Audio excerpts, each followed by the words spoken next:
आपले 7 lakh subscriber complete झाले आणि त्याचा एक आनंदोत्सव साजरा करायचा होता. पण त्या आनंदाला कुठेच एक गालबोट लागावं अशी घटना घडली आणि एक नोटीस आली होती असं मी सांगितलं होतं. ही नोटीस आली होती माजी गृहमंत्री अनिल देशमुख यांच्याकडून आणि ते आपल्या म्हणजे माझ्या नावाने चॅनलच्या नावाने आलेली आहे. आता ह्या नोटिसीचं करायचं काय यावर जी काही खलबत सुरू होती त्या व्हिडिओच्या खाली तुमच्या कमेंट्सही आल्या होत्या की त्या नोटिसीची सविस्तर माहिती द्या जेणेकरून आमचे अनेक 7 लाख जो आपला आकार परिवार आहे त्यातले कित्येक जे लोक आहेत ते बहुधा ह्या पेशात आहेत म्हणजे विधिज्ञ आहेत, ॲडव्होकेट्स आहेत. तर त्यांनी तयारी दाखवली होती मदत करण्याची. तर तशी काळजी करण्याचे कारण काहीच नाहीये कारण आपल्यासोबत ॲडव्होकेट निलेश ओझा सातत्याने आहेत आणि आम्ही एकत्रितपणे ज्या पद्धतीनं या राज्यातला या देशातला जो न्यायाचा लढा आहे, सत्याची जी बाजू आहे ती मांडण्याचं काम ते कोर्टात करतात आणि आम्ही हे जे काही प्लॅटफॉर्म आहे, हे व्यासपीठ आहे युट्यूबच्या माध्यमातून तिथून हे करत असतो. आणि त्यात बोलता बोलता कधीतरी काही सत्य बोलून जातो. ते सत्य काही लोकांना बोचतं, टोचतं आणि मग त्यातून कदाचित छोटीशी जखम होते, खरचटतं, त्यातून रक्त येतं. हे आलेलं रक्त अशा नोटिसीमधून दिसतं आपल्याला. मी हे पुस्तक विकत घेतलं होतं Anil Deshmukh, the diary of home minister. वाचायला सुरुवात करण्याआधी त्यातलं एक प्रकरण होतं, टरबुजा नावाचा उंदीर. आता टरबुजा कुणाला म्हणतात हे महाराष्ट्रात कुणाला माहीत नाही असं नाही आणि म्हणून मी उत्सुकतेनं ते प्रकरण वाचलं आणि त्यातल्या टरबुजाचा जो उल्लेख आहे सर तो मी माझ्या त्या जो एपिसोड आहे तथाकथित एपिसोड ज्याच्यावर नोटीस आली त्यात मी तो उल्लेख केलेला आहे. हा, तर त्यात झालं असं की मागच्या 2.5 वर्षात म्हणजे ज्या वेळेला महाविकास आघाडीचं सरकार होतं आणि त्या सरकारमध्ये अनिल देशमुख साहेब गृहमंत्री होते. आता साहेब म्हणावं लागेल, नोटीस पाठवली. भीती वाटते, मी सामान्य माणूस आहे कारण काय हे कोट्याधीश आहे आणि कुठून कुठून पैसे. आता परत ह्या वाक्याचा पण काहीतरी वेगळा अर्थ काढला जाईल, दुसरी नोटीस यायची, त्यामुळं वाक्य अर्धवट तोडावं लागते. आम्ही युट्यूब मधून मिळणाऱ्या ज्या अल्प स्वल्प या इन्कम मधून आमचं सगळं कामकाज चालतं. आता ह्यांचे इन्कम सोर्स कुठले काय त्याच्यावर कधीतरी सविस्तर बोलेन मी. पण भीती वाटते ना अशा नोटिसींची. या नोटिसींची आर्थिकदृष्ट्या भीती वाटते, त्याचबरोबर भावनिकदृष्ट्या घरचे थोडेसे व्यथित होतात, डिस्टर्ब होतात. या सगळ्या गोष्टीच्या पार्श्वभूमीवरती ज्या वेळेला या नोटिसीला उत्तर देण्याची वेळ येते त्यावेळेला त्यातले एक मुद्दे आमच्या प्रेक्षकांनी विचारलं होतं की नेमके काय मुद्दे आहेत ज्याच्यावर तुम्हाला नोटीस आलेली आहे. सर त्यातला पहिला म्हणजे आपण अनौपचारिक गप्पाच मारूया आज, म्हणजे अशी काही मुलाखत वगैरे आपण नाहीये, याला आपण एक गप्पांचा कार्यक्रम म्हणू.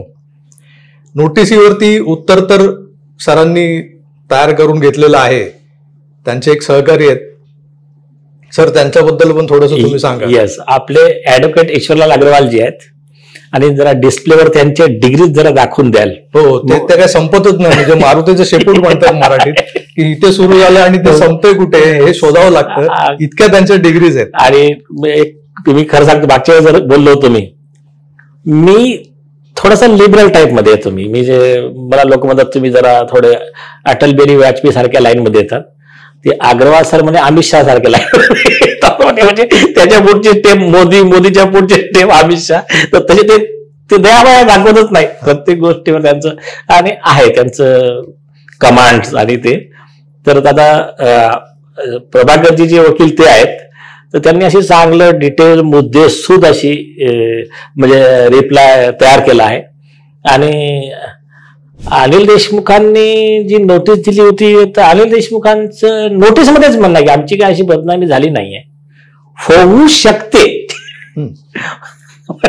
यातले मुद्देच आहेत, तुम्हाला एक मुद्द्यानुसार देतो. पण मी समरी सांगतो, म्हणजे जोक सांगतो या नोटीसचा. होऊ शकते. आणि मागितलं तर काय मागितलं त्यांनी, म्हणजे नोटीसचा खर्च 20,000 रुपये तेवढा तुम्ही द्यायचा आहे प्रभाकरजी. आमचे जे अग्रवाल साहेबांनी जे रिप्लाय तयार केलाय त्याच्यामध्ये त्यांनी सगळं डिटेल दिलंय की तुम्ही कसे खोटारडे आहात पुराव्यासहित. आणि अग्रवाल साहेबांनी सांगितलं की माझ्या नोटीसचा खर्च 25 लाख रुपये, यांची फी अग्रवाल साहेबांची नोटीसची फी 25 लाख रुपये, तर ती द्यायची आहे. आणि इंटरिम कॉम्पेन्सेशन 100 कोटी द्यायचं आहे. तर हे ऍक्च्युली नाही, तुम्ही जे चांगले पुण्य कामं केली असतील ना त्याची थोडीशी सद्बुद्धी त्यांना दिली असेल देवानं, की त्यांनी तुम्हाला अशी नोटीस पाठवली. आता ते लोकांना उत्सुकता झाली असेल की असं आहे का बाबा नोटीस मध्ये. तर आता मुद्द्यावर येतो. त्याला मुद्दा एक त्यांनी सुरुवातच केली आहे. त्यांचे पहिले 4 पॉइंट तर असेच आहेत की गृहमंत्री म्हणून अनिल देशमुख यांनी महाविकास आघाडीच्या काळात जे काय असं अचाट भन्नाट काम केलंय, म्हणजे ह्या इमानदारीनं, इमानदारी तर आहेच जनतेच्या हितासाठी, पण त्याच्या वरही म्हणजे काही जर उपमा द्यायचे असतील तर अचाट आणि भन्नाट असं बोलावं लागतं. कारण या एकूण ज्या सरकारचे जे मुखिया होते, मुख्यमंत्री उद्धवजी बाळासाहेब ठाकरे, WHO पण सल्ला घ्यायचा त्यांच्याकडे, ते WHO त्यांच्याकडून सल्ला घ्यायचा आणि त्यांना नंबर 1 मुख्यमंत्री अशी एक कुणी दिली माहित नाही, पण कुणीतरी दिली, मॅनेज करून घेतली की काय घेतली जी काय ती कुठली संस्था होती ते शोधतायत काही लोक. म्हणजे आता नवीन मुख्यमंत्री आलेत, त्यांनाही नंबर 1 बनायचंय. तेही मागे कुणाला तरी विचारत होते की ती कुठली संस्था आहे की जी अशी नंबर 1 मुख्यमंत्री म्हणून ग्रँट देते. तर हे असे सगळे अचाटच लोक होते ना, म्हणजे मुख्यमंत्र्यांपासून तुमचे गृहमंत्री, आणि त्यांनी जे कोविडमध्ये काय काम केलं ना, म्हणजे उद्धवजींनी तर मोठा भाऊ, कुटुंब प्रमुख म्हणून अख्खा महाराष्ट्र सांभाळला, आणि यांनी अनिल देशमुख साहेबांनी तर सगळ्या गाईडलाईन्स आणि ज्या गोष्टी आहेत त्या सगळ्या त्यांनी अगदी कसोशीनं दिलंय त्या नोटीसमध्ये. घराच्या बाहेर निघू दिलं नाही कोणाला, लॉकडाऊन लावलं, सगळ्यांच्या मागे बांबूच लावले होते, लॉकडाऊन लावलं, सगळं लोकांना असं 20,000 FIR दाखल केले जनतेवर, आणि मग ते मास्कचं फाईन एकट्या मुंबईमधून 200 कोटी रुपये वसूल केले लोकांकडून. म्हणजे त्यांच्या हिशोबाने असे चांगले कामं त्यांनी केले. ते काय झालं की मी आता एक शब्द वापरला, बांबू लावले. बांबू म्हणजे कसं आहे की एकनाथ शिंदेंनी मागे एक त्यांच्या भाषणात उल्लेख केला होता की बांबूची शेती म्हणजे काही ठिकाणी होते महाराष्ट्रात, तिथे बांबू लावणं जे असतं ते वेगळं, आणि यांनी कोविड काळात जे बांबू लावले होते बॅरिकेड्स म्हणून, जे रस्तेच बंद केले होते, कुणाला जाता येत नव्हतं, अँब्युलन्स जात नव्हत्या, तुमच्या अग्निशमन दलाच्या गाड्या जायच्या असतील तर त्या बंद झाल्या होत्या, पाण्याचे टँकर जात नव्हते. त्यावर मी जेव्हा प्रिंट मीडियात काम करत होतो तेव्हा मी एक स्टोरी केली होती या विषयावरती कोविडच्या काळात. त्यावर मग आमच्या पालघरच्या पोलीस अधिकाऱ्यांनी तातडीने दखल घेऊन ते बॅरिकेड्स काढायला लावले होते. इतपत सगळ्या गोष्टी झालेल्या आहेत, पण हे बांबू शेवटी कुठेतरी आडवे येतात, आणि त्यांनी या पहिल्या 4 पॉइंट्समध्ये तेच लिहिलेलं आहे की त्यांनी ज्या पद्धतीनं कारभार केलाय कोविडमध्ये त्याची फक्त स्तुतीच केली आहे. आणि मग आमचे गृहमंत्री कसे एकदम कार्यक्षम असे मंत्री होते, त्यांनी शक्ती बिल टेबल केलं त्यावेळेला.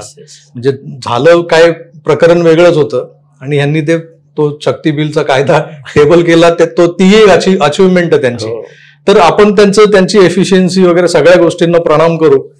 पण त्यांनी पुढे जे म्हटले की जो मूळ मुद्दा आहे की मी जे बोलून गेलो होतो की यात अनिल देशमुखांनी गृह खात्यात 2.5 वर्षात जो धिंगाणा घालून ठेवला होता, आता हा शब्द त्यांना कुठेतरी झोंबलेला आहे.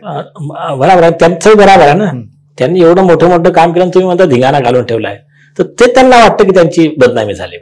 पण ही बदनामी कशी झाली नाही हे आपल्या नोटिसीच्या उत्तरात आहे, तर ते थोडक्यात तुम्ही सांगितलं तर बरोबर. ठीक आहे. त्यांचं ओव्हरऑल काय म्हणणं आहे शॉर्ट मध्ये, तुम्ही फार असं सोबर लँग्वेज मध्ये घेतलं, आम्ही आमच्या लॉच्या लँग्वेज मध्ये सांगतो तुम्हाला की जे काही 2.5 वर्ष किंवा जितके दिवस होते, कारण 2.5 वर्ष पूर्ण नव्हते, मधात जेलमध्ये गेले होते ना, राजीनामा द्यायला लागला होता, जेलमध्ये गेले होते. तर जितके दिवस होते त्या काळात यांनी एकदम इमानदारीनं ड्यू डिलिजन्स इफिशियंटली काम केलं. यांच्यासारखा गृहमंत्री आजपर्यंत झालाच नव्हता असं यांना वाटते. आणि हे असं असताना प्रभाकरजींनी काय म्हटलं की तुम्ही त्या काळातली जे काही धिंगाणे घातले होते, जे काही चुकीची कामं झाली होती, त्याला कव्हरअप करायला, जी बदनामी होती ते कव्हरअप करायला हे पुस्तक लिहिलं, हे तुम्ही चुकीचं लिहिलं, तुम्ही खोटारडे आहात असं त्यांनी नोटीसमध्ये सांगितलं. आणि सांगितलं की तो तुमचा व्हिडिओ डिलीट करून टाका. आता याचे उत्तर, आता नोटीस जी डिस्पॅच केली आहे आपल्या अग्रवाल साहेबांनी, त्यातले मुद्दे सांगतो 1 by 1. आता तुम्ही बघा की किती खोटारडे आहेत हे आपले अनिल देशमुख. आणि आता अनिल देशमुखच कसे प्रभाकरजींना नुकसान भरपाई देण्यास पात्र ठरतात. नंबर 1, त्यांनी सांगितलं की मी लॉकडाऊनचे चांगले नियम लावून मेंटेन लॉ अँड ऑर्डर पब्लिकला फॉलो करण्याकरिता ते रूल आणि ते सगळं मी त्यांच्या हेल्थसाठी मी कार्यरत होतो. Point number 1. तर याचा खोटारडेपणा. आणि प्रत्येक गोष्ट मी कोर्टाचे आदेश, प्रूफ, सीबीआय चार्जशीट याच्या आधारावर सांगतो. नंबर 1, जे काही मॅन्डेट यांनी आणले होते ते असतील, सुरेश पलांडे असतील, जे कोणी असतील, त्याला मुंबई उच्च न्यायालयाने इलिगल अँड अनकॉन्स्टिट्युशनल, कोणताही सायंटिफिक आधार नसलेले, बेकायदेशीर आणि या राज्याच्या जनतेचे फंडामेंटल राईट, मूलभूत अधिकार, व्यापार करायचं, फिरायला जायचं, या सगळ्यांचं उल्लंघन करणारे घोषित केले. मी स्वतः आर्ग्युमेंट केलं होतं त्या केसमध्ये. ते बॉम्बे हायकोर्टचे आदेश आणि सुप्रीम कोर्टाचा पण आदेश आल्यानंतर ते सगळ्या याच्यात मेन्शन आहे.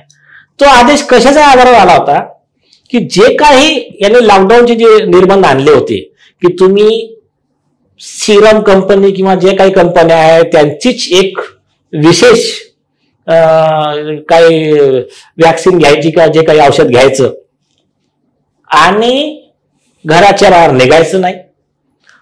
आणि आम्ही जे प्रायव्हेट कंपन्याला ठेके दिले आहेत त्या लोकांना प्रत्येकाने 200-200 रुपये द्यायचे हप्ता, ते काय खंडणी मास्कची वगैरे, हे यांचे मॅन्डेट होते.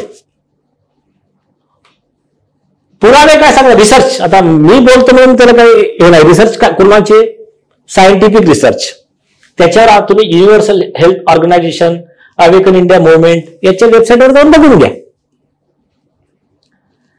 जिथे जिथे हे जे यांनी जे मॅन्डेट आणले होते ना की तुम्हाला हेच वॅक्सिन घ्यावी लागेल आणि हेच मास्क हे करावे लागेल, असे जिथे जिथे मॅन्डेट आणले पूर्ण जगात, तिथे तिथे जास्त डेथ झाल्या, जास्त लोक मेले. आणि जिथे जिथे हेचा कमी वापर झाला तिथे तिथे लोक जास्त वाचले आणि कोरोनाची वेव आली नाही नंतर. हे बघा तुम्ही, जिथं आपल्या देशातले मॅन्डेट हटले होते ना तेव्हा नंतर कोणत्या वेव आल्याच नाही. आणि आता आणखीन एक पॉइंट सगळ्यात इम्पॉर्टंट देशाच्या लोकांनी लक्षात घ्यायला पाहिजे. जेव्हापासून डोनाल्ड ट्रम्प हे अमेरिकेचे राष्ट्रपती झाले, ह्या जे फार्मा माफियाचे जो हेड आहे बिल गेट्स, याचे जे विरोधक आहेत एलन मस्क, रॉबर्ट केनेडी आणि आमचे मित्र आहेत डॉक्टर आसिम मल्होत्रा, ते अमेरिकेच्या मेक अमेरिका हेल्दी अगेन याच्या प्रोग्रामचे चेअरमन केले त्यांना डोनाल्ड ट्रम्प यांनी. या लोकांनी हे जेव्हापासून हे पॉवरमध्ये आलेत तेव्हापासून जगात तुम्हाला असे कोरोनाचे वेव हे काही दिसत नाही आहे. तर तुम्ही त्याच्या मागचं सगळं राजकारण समजून घ्या. आणि आता त्यांनी सांगितलं आहे अमेरिकन गव्हर्नमेंटने की ह्या ज्या कोणी अशी याची औषधं विकतील त्यांनी त्यांच्या याच्यावर लिहायचं की आमच्या या औषधामुळे हार्ट अटॅक होतात, म्हणजे जे यंग लोकांचे हार्ट अटॅक होतात असं अमेरिकेनं काल डिक्लेअर केलं, एफडीएनं वॉर्निंग दिली सगळ्यांना. तर हे असे जे लोकांचे जीव घेणे प्रकार होते. आणि म्हणजे एक एक्झाम्पल सांगतो, डॉक्टर स्नेहल लुनावचा जो मृत्यू झाला होता यांच्याच लॉकडाऊन मॅन्डेटमुळे ते जबरदस्तीने जे औषध घ्यायला लागलं होतं ते वॅक्सिन वगैरे जे काही आहे, त्याच्यामध्ये बॉम्बे हायकोर्टच्या डिव्हिजन बेंचने बिलगेट आदर पुनावला सगळ्या लोकांना 1,000 कोटीची, शासनाला पण नुकसान भरपाईची जी आमची पिटिशन आहे त्याच्यामध्ये नोटीस काढलेली आहे. तर हे असे इलिगल मॅन्डेट ते स्वतः त्याच्यात लिहून देतात की मी इम्प्लिमेंट करण्यात आघाडीवर होतो आणि व्यस्त होतो आणि तुम्ही मला म्हणता की मी चुकीचं काम करत होतो. म्हणजे आता यांच्यासाठी मला वाटतं यांचा प्रॉब्लेम काय झाला या लोकांचा, यांना हे कळत नाही आहे की म्हणजे ते भारतात आहेत की पाकिस्तानात आहे, म्हणजे त्यांना भारताचे कायदे ते विसरून जातात.